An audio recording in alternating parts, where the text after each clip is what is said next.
La pandémie, finalement, elle a transformé, comme vous le savez, profondément cette perception du travail, son organisation et les priorités individuelles.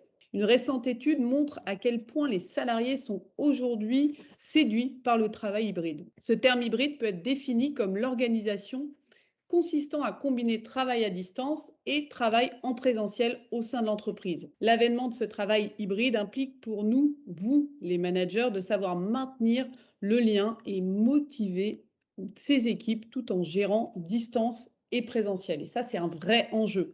Aujourd'hui, la WeBox a tout un tas de bonnes pratiques pour répondre à cet enjeu. 6 axes de travail pour trouver les bonnes pratiques associées et avoir ainsi un management en fonctionnement hybride efficace. Premier axe, organiser le temps de travail hybride.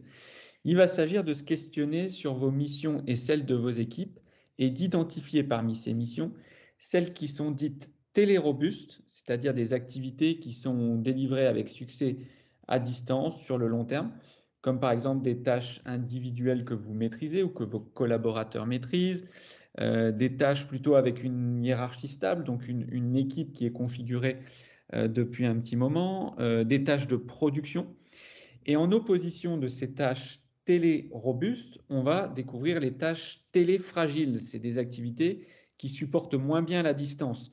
Lorsqu'il s'agit d'innover, de rencontrer de l'inattendu, de bâtir des objectifs partagés, d'avoir de la collaboration, pour ces tâches téléfragiles, il va être nécessaire de côtoyer vos interlocuteurs dans un environnement de travail collectif. Le petit exercice que vous pouvez faire, c'est pendant une semaine, lister les tâches plutôt régulières, les tâches quotidiennes, et les ranger dans 2 catégories, télé-robuste, télé-fragile, pour ensuite pouvoir organiser le temps de travail en hybride.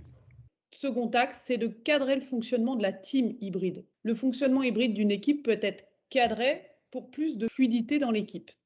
La présence dans les locaux de l'entreprise, est-ce qu'elle peut être obligatoire un jour minimum par semaine, par exemple?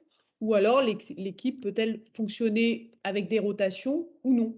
Y a-t-il une plage horaire quotidienne où tout le monde est présent, voire connecté? Tout cela va aider l'équipe à s'organiser de façon claire et équitable. Et troisième axe, adapter son management au niveau d'expérience de chaque collaborateur. C'est important de pouvoir se remémorer à chaque fois ce principe. On n'accompagne pas de la même façon une personne qui arrive sur un poste et une personne qui est déjà autonome. Dans le premier cas, la fréquence des interactions en présentiel et en visio doit être plus importante que dans le second. Donc, nouvel exercice d'identifier dans vos collaborateurs ceux qui ont un niveau d'expérience suffisant pour être très autonomes et ceux que vous avez besoin d'accompagner plus régulièrement en termes de fréquence d'interaction. Et quatrième axe, maintenant, en termes d'adaptation, il faut aussi adapter les outils de communication. Visio, mail, application, bien entendu, WhatsApp et bien d'autres encore. À chaque collaborateur et chaque situation. Certaines personnes vont être à l'aise avec des nouveaux outils de communication, mais d'autres beaucoup moins. Certaines vont avoir besoin d'être prévenues en amont pour activer une caméra, par exemple, ou être appelées au téléphone. D'autres, pas du tout. Ça ne les gêne absolument pas. Donc l'idée, c'est d'identifier les besoins qui vont être différents et les compétences sur ces outils pour adapter votre mode de communication et ainsi appliquer au mieux et impliquer les équipes. Bonjour à tous. Bonjour. Management visuel, c'est une espèce de grand tableau sur lequel l'équipe décide ce qu'elle partage chaque semaine lors de la réunion de service. Et donc, c'est vraiment porté par les différents acteurs du service et pas le manager, qui a, lui, un ou deux sujets à lui. On a eu la grande chance de basculer sur un management visuel numérique. Et donc, Mmh. du coup, on a pu fonctionner à distance avec ce fil rouge, ce support qui permet à tout le monde de contribuer pendant la réunion de service. Cinquième axe, avant-dernier, maintenir la proximité pour maintenir le sentiment d'appartenance. Donc ça consiste à remettre en place des rituels, parce qu'en présentiel, on avait des rituels d'équipe. Alors pourquoi pas les continuer en les ajustant, bien sûr, ces rituels à distance. Il n'est pas toujours évident de capter l'état d'esprit de ses collaborateurs et encore moins en fonctionnement hybride. Donc par exemple, pour les meetings hybrides, avec la moitié des personnes en présentiel et l'autre moitié en visio, ça va être des meetings qui sont par définition plus compliqués à gérer, plus compliqués à animer. Il va falloir développer de nouveaux réflexes et par exemple ne pas se limiter aux collègues qui sont présents dans la même pièce. Souvent le manager, lui, il est aussi en présentiel avec la moitié de l'équipe quand l'autre moitié est à distance. Ce qu'on recommande, c'est que vous puissiez faire l'effort d'être relié à ceux qui assistent à la réunion à distance. Un exemple, d'inciter le plus de participants qui sont présentiels à être aussi visuellement connectés, c'est-à-dire à avoir leur ordinateur ouvert pour être techniquement visible par les autres membres de l'équipe.